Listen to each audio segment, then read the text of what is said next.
der ganzen Menschwerdung vor Augen, die ewige Glorie im Himmel.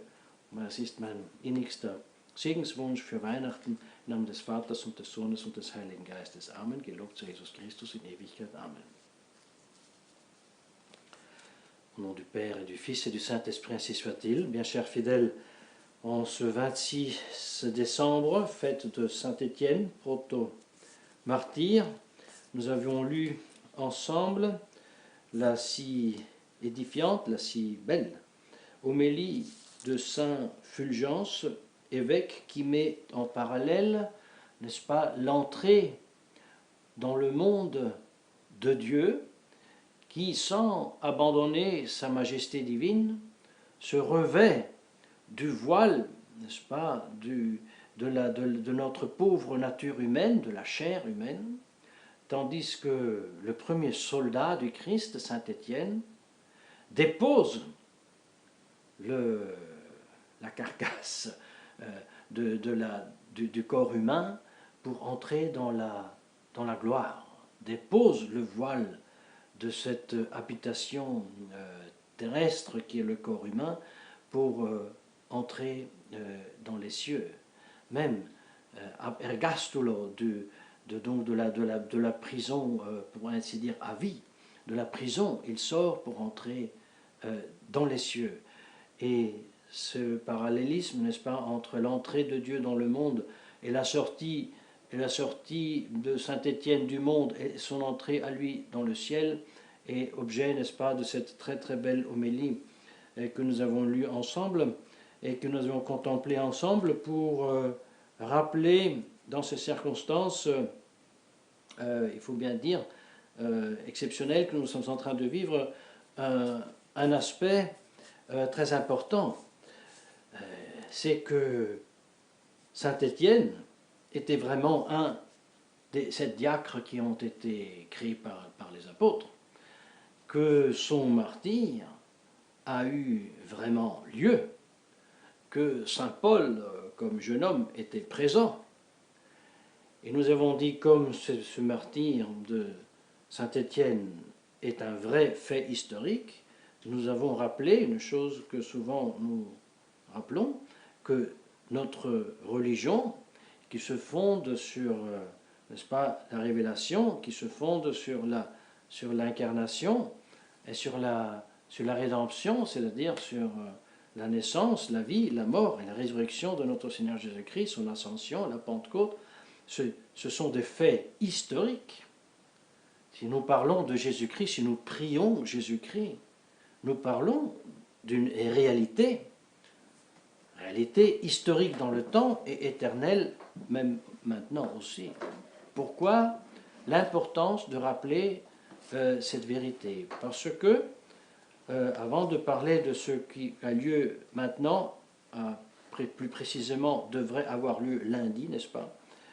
Nous rappelons que la négation de Dieu, la négation de sa révélation, la négation de son incarnation, la négation donc de la divinité de notre Seigneur Jésus-Christ était l'objet déjà des premiers temps du christianisme. Ça commençait déjà, n'est-ce pas, au 1er siècle, et ça a continué aussi pendant la persécution sanglante des 3 premiers siècles de l'histoire du christianisme. Nous avions rappelé comme les néo-pythagoriens et les néo-platoniciens, n'est-ce pas, et le gnosticisme, n'est-ce pas, se sont forcés à nier la divinité de notre Seigneur Jésus-Christ et aussi la réalité même de Dieu, c'est-à-dire le Dieu vrai, vivant, unique, créateur du ciel et de la terre, infiniment distinct de tout ce qui est créé, c'est-à-dire tiré du néant. Eh bien, nous avons vu, et nous ne le répéterons pas, comme on s'est ingénué, n'est-ce pas, de créer des héros. Par exemple, Pythagore, par Porphyre, a été idéalisé. On l'a représenté comme un Jésus, n'est-ce pas? Aussi avec tous les dons et tous les miracles, et ainsi de suite. aussi un certain Apollon de Tyana était bien avant lui aussi, dans un roman présenté comme pratiquement un Jésus pour pouvoir distraire, n'est-ce pas, l'attention des païens de ce christianisme qui était inarrestable, qui avait une force insuperable.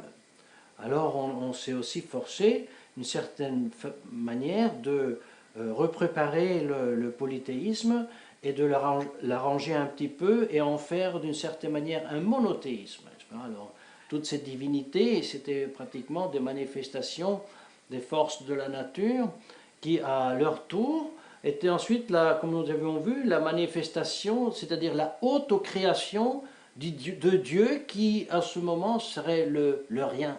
Enfin, des efforts ont été faits déjà dans les premiers siècles à niveler, confondre l'unicité de Dieu et l'unicité du Verbe incarné. Et on s'est efforcé à dire ah, mais Jésus-Christ, c'est pas le premier duquel on dit qu'il est né d'une vierge, qu'il a souffert, qu'il est mort, qu'il est ressuscité. Il y avait déjà Horus chez les Égyptiens et d'autres héros dans d'autres civilisations, n'est-ce pas, et religions qui étaient nés d'une vierge, qui était morte, qui était ressuscitée. Et donc, ce sont des mythes, et donc le christianisme est aussi un mythe. Alors, nous, bien sûr, on doit refuser, même avec la logique la plus élémentaire, une telle affirmation, parce que même si nous voulions admettre comme hypothèse de discussion que Jésus-Christ, le christianisme est un mythe, ben alors on dit, mais il y a un problème, c'est que Jésus-Christ est le seul personnage mythique, mais qui a été connu par tout le monde et qui a dit de lui-même « je suis Dieu » et qui a ressuscité les morts et en annonçant qu'il le fait pour donner des signes très certains qu'il est Dieu. Ce fait ne se retrouve nulle part dans toute l'histoire des religions et il n'y a pas un seul fondateur de religion qui a dit « je suis Dieu et je vous prouve de l'être ». Donc nous devons dire à ces soi-disant scientifique que c'est absolument anti-scientifique de dire, puisqu'il y a des mythes avant la naissance de Jésus-Christ qui sont très semblables à la vie de notre Seigneur Jésus-Christ, que donc aussi la vie de notre Seigneur Jésus-Christ est un mythe. Non, c'est faux, mais c'est logiquement faux, parce que la réalité a prouvé que le Christ est le personnage, n'est-ce pas, comme nous savons, de l'Antiquité le plus documenté, et ensuite il a donné c'est-à-dire la preuve de sa divinité à travers les miracles et à travers le complément des prophéties, n'est-ce pas, des millénaires qui le précèdent. Bien chers fidèles, pourquoi rappelons-nous si souvent ces vérités? Parce que l'écuménisme, n'est-ce pas, qui à son tour n'est rien d'autre qu'une vieille soupe réchauffée, qui recommence avec ce panthéisme, avec ce polythéisme arrangé pour être un monothéisme, qui recommence à représenter comme toutes les religions plus ou moins valables, mais toutes les religions soumises à une seule divinité. C'est la raison pour laquelle si souvent nous rappelons que non, la vraie religion est une religion révélée, et qui révèle l'unique Dieu vrai et vivant en trois personnes, lequel la deuxième s'est fait homme, a vécu, est mort et ressuscité.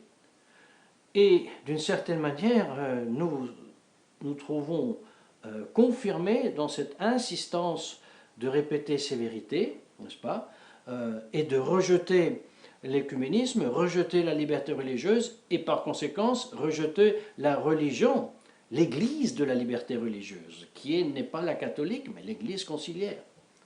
Eh bien, nous voilà que cette Église conciliaire passe son temps aux années, n'est-ce pas, les Nations Unies, les organisations internationales, et aussi l'Union européenne, n'est-ce pas?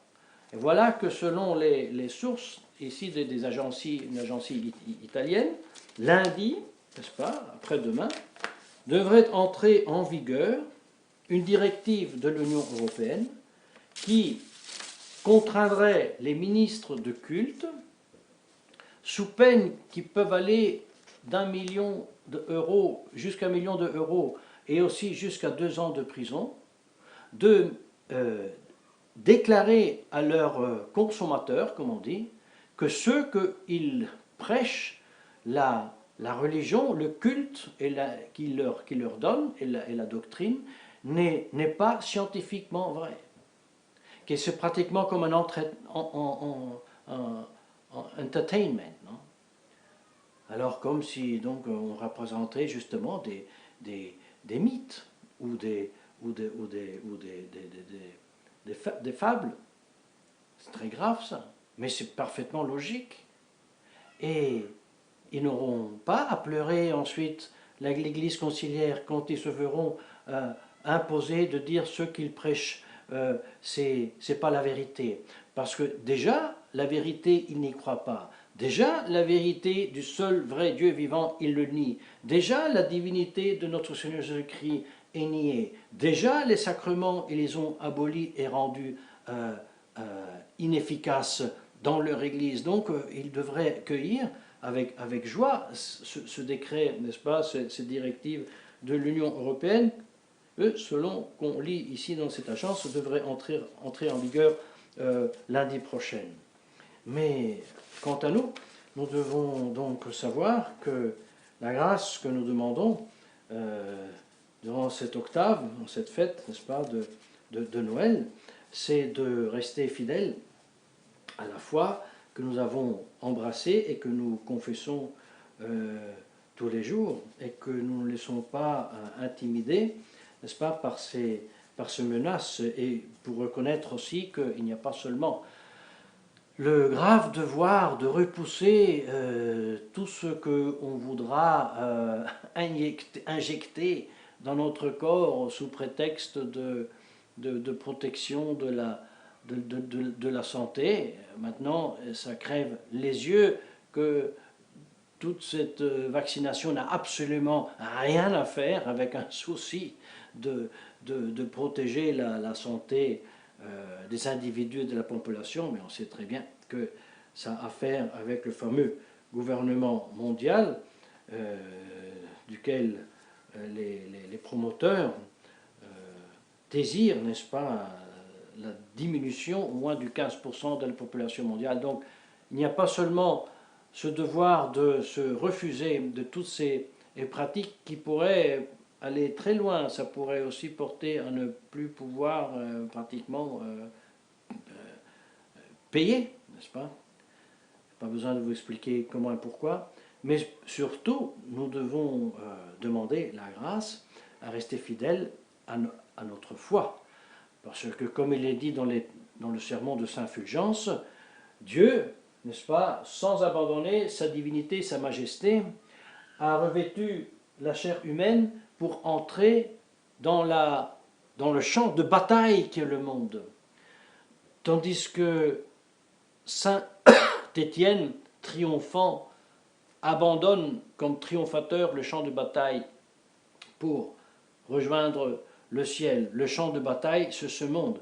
L'ennemi, c'est Satan. Et qu'est-ce que ça veut dire combattre Satan? Ça veut dire combattre le suggériment de l'erreur, et c'est combattre la malice qui nous suggère, c'est-à-dire combattre l'erreur et surtout la malice, c'est-à-dire le péché, et tout d'abord en nous. Et là, nous voyons comme est intimement lié, n'est-ce pas, la bataille, si nous voulons dire, sociale, économique, politique, avec le devoir de sanctification personnelle. Et c'est la grâce que donc nous demandons à la très sainte Vierge Marie, nous faire des chrétiens, soldats avec foi, espérance vive, pour vaincre dans la charité, comme a vaincu Saint Étienne, au nom du Père et du Fils et du Saint-Esprit, ainsi soit-il.